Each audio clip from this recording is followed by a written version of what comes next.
Welcome to episode 7. I'm actually recording this before finishing episode 6. And apologies for the dark room. Let me open up a window. Alright, opened up the window and the sun's out. So let's get recording. So I wanted to just go over the list from episode 1 that you saw and just check my progress and see where I'm at and give you guys a brief explanation of each thing that I've learned. Before I start that, I just uploaded episode 1 today, so that's why I'm doing this. And I finally, after like a little over a month, I started recording May 22nd, and it's July 1st. I finally have a video on the channel, so we'll see how it goes. But yeah, I'm recording this before I'm actually done with episode 6. I still have to do the SQL stuff, and I'm going to try and work it out. If I can't, I'm going to hit up Brad, because I know Brad has worked with databases. I'm sure he knows them way better than me. So yeah, that'll be nice. Hopefully he can help me with my problem, and I can move on to episode 8's React project. Spoilers. I'm starting a React project. I'm going to make it a Doopian website, so it'll be for my video game stuff. And maybe I'll throw some stuff with this channel. But all things Doopian website. I've made something like it in the past, but I want to do a single page application, Bootstrap, React, Redux, the works, basically. Not going to use Node because I want to actually host this site. So I want it to be a single page application, serverless, and yeah, I want to do that. This way, I don't have to pay for a backend. I can get free hosting. It's great with Netlify. So yeah. Also, before I begin, shout out to Traversy Media. That's the channel that I used to come up with this list. It's his what languages you need to know in 2019 and what you need to know to be a web developer in 2019. I think that's the title of the video. Forgive me if my voice cracks. It already did, but let's go. So starting with basic front-end developer stuff, CSS Grid and Flexbox. I haven't worked with vanilla CSS Grid, but I worked with Bootstrap Grid. I'm sure they're similar. I can't say for sure though, because I haven't even looked up vanilla CSS Grid. But yeah, maybe I'll do a little research on it. But I like Bootstrap Grid, the little bit that I've worked on it. And Flexbox is amazing. I actually think it is my favorite thing that I've learned thus far is working with Flexbox, because it just does so much for you and it's really simple to implement. Like the syntax is really simple. So basically what it does is you have a whole list of elements, and then you have a container, and then it spaces everything out, and then you could space it out horizontally or vertically. So it has so many uses. I even used it to center a div horizontal or vertically inside a container. So it was just one element that I just got centered vertically. Horizontal centering is really easy with a single element, but vertical centering it's easy. You still need to do math, but with Flexbox it's just so much more simple. It's great. So I could go on with that for a while, but let's move on. VS Code was the editor that he said was the most popular, so I wanted to check it out. I was pretty happy with Emacs, but VS Code is much better for everything except Clojure and ClojureScript. I really like what I have for Emacs in terms of Clojure and ClojureScript. The config my boss set me up with at my last job is great. And but pretty much for everything else, I'm going to stick with VS Code. Just vanilla VS Code was impressive, and then adding all the extensions to VS Code is great. So I love it. After that, CSS variables I have written down here.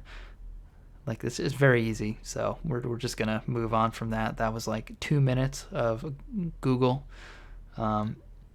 Responsive layouts. So okay, this one I can talk about a lot. So it's using rem units over pixels for setting sizes for everything. And basically the purpose is to scale the site. So you would start with mobile first, and then as the site gets bigger, you basically set the HTML's font size higher, and then everything that uses rem is using that font size to calculate the pixel size. So a bit complicated, but basically as you change the HTML, everything on your site changes that's using rem. And you can use this to make your site smaller, the layout smaller or bigger. It's not perfect, it's not one-to-one, but it gets you close to where you want to be. So rather than doing all these media queries, you just do like one for the HTML font size, because rem is looking for the root font size, and then it calculates based off that. So let's say I wanted something to be 32 pixels. I set the HTML font size to 16, and then whatever I want to be 32, I set it to 2 rem. And then you could do 0.5 rem, and then let's say I wanted to make the site smaller, I change the HTML font size to 12 pixels, and then everything changes accordingly. It's great. I love it. It's not perfect, like I said, but that's why I rank it a little bit under Flexbox. But yeah, it's useful and it helps. Moving on to Sass. Sass actually includes CSS variables. That's all I really used it for. You can use it for like adding functions to CSS, and like I saw like arrays and stuff that you can use in it. And I really haven't utilized it a whole lot, but I see the appeal, hopefully for my next project, because I'm definitely going to use it. Hopefully for my next project it'll be good, and I can get more learning, more experience. That's what I'm trying to say. So pretty much the only thing I have zero experience with on the whole list is Next. It's the Fetch API with vanilla JavaScript. And I haven't actually touched this yet. I think it's for HTTP requests. And that's the reason it's like the lowest priority for me, because HTTP requests, I've been making GET requests and POST requests for years now. I love it. It's something that I'm very familiar with, so I figured it's just another way to do HTTP requests. It's just JavaScript. So I should learn this, but it's not priority. And the last thing for basic front-end dev is knowing some of the ES6 plus JavaScript additions, and that's map, filter, and reduce. So those functions that were added to JavaScript. And what's great is I actually used them in my last job. I didn't even realize that they were ES6. And then let and const as a way to declare variables. I don't know what const does, but let is more along the lines of how I'm used to variables being declared. So I try to no longer use var, and I just use let. So that's great. I actually use that in what do you call it? I use that in my last job as well. I like a lot of this stuff I actually didn't even realize that I already had experience using. I didn't know what I was learning back then. It's crazy. But I used map and reduce and filter a whole ton in my last job. And map I used the most. Filter and reduce I don't think I used at all, but I was taught them and I'm experienced with them. I know what they do. It's just now I need to learn it non-functionally, now since I know them functionally. And at that point, you're a basic front-end developer. So I definitely feel confident in my basic front-end development skills. And, there's still things that I need to learn, but you can't know everything. I think that 100% I could get a junior developer job, and I don't know, why I haven't gotten an answer back. I haven't applied in a few weeks because I've been working on my portfolio and my resume, but I'm really, really hoping that I get some interviews next round of applications, because there's no reason why I shouldn't be able to get a junior dev job. So moving on, full-fledged front-end dev stuff. So knowing an HTML and CSS framework as the sun goes behind a cloud. Bootstrap, I have a little bit of experience with this. Obviously there's a ton to learn, and we'll be working with it in the next video.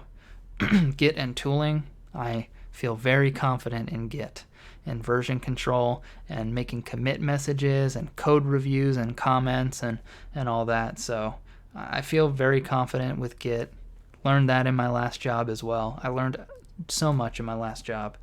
But in terms of tooling, NPM, which is the Node Package Manager, I've only used it for compiling Sass. And yeah, I want to learn Node in the future. I don't really know what the Node Package Manager, what the use for besides using Node Sass. I don't know. I'm sure there's more to it, but just knowing how to install packages, I did that, so I feel good with that. And then last but not least is front-end frameworks. So I decided to choose React, and what's crazy is I learned React in my last job and I didn't realize it. So yeah, I actually have a little bit of experience with React. We used Reagent. So Reagent is basically functional React, and then I used Reframe for state management, which is functional Redux, I guess. So I used ClojureScript, which compiles to JavaScript. So ClojureScript, functional JavaScript, Reagent, functional React, and Reframe is functional Redux. So I still need to learn React, like straight up React and straight up Redux. That's what I'm learning next. And then you're a full-fledged front-end dev, apparently. And there might be some things I'm missing here, but yeah, I'll have to go back and maybe add some more stuff. But in a month, I feel like if I were to put a range where this is low end junior, or like intern, like still in college, like just lowest of the low in terms of like junior jobs, and then this is mid-level, lowest of the low mid-level, I would say that I'm somewhere between here and here. So I'm not like super high-end mid-level, but I'm not super low-end junior. I'm definitely above average. I strongly feel that I'm above average in terms of a junior dev. I could be wrong. I'd love to be wrong. It's fine. Like learning more, it's okay. But I feel like I'm in the middle between low mid and mid junior. So I'm like a high-end junior, I'd say. So yeah, I think that I could definitely apply to mid-level jobs, and maybe something will come from it. But junior stuff, not ideal because you take a pay cut as a junior, but you got to start somewhere. My overall job experience is low, so I feel like more than likely I'm going to start up junior, and I'm fine with that. I need to get my foot in the door.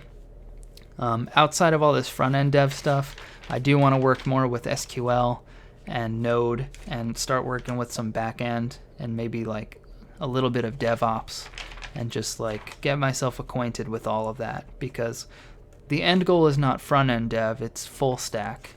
And yeah, this is just the beginning, you guys.